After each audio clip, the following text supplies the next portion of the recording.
Kupuju rodičům konvici a na Alze stála 1499. Tady vidíš fotku, můžeš si to prohlédnout.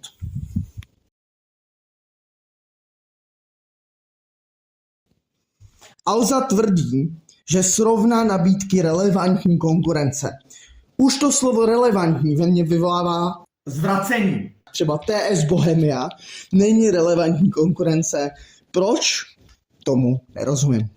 Na Datartu konvice je za 1199. Tady si to můžeš prohlédnout na téhle fotce.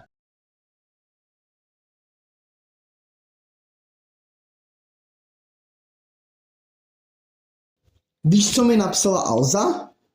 Že mi to nedorovná, protože by prodělali nějak. Ukážu ti screenshot mailu.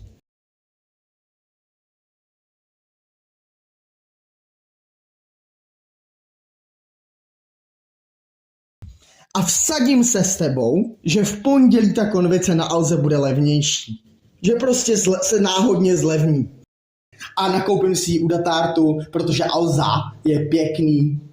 No, bylo by to sprostý. Asi jako ten mimozemšťan. Pěkně otravná.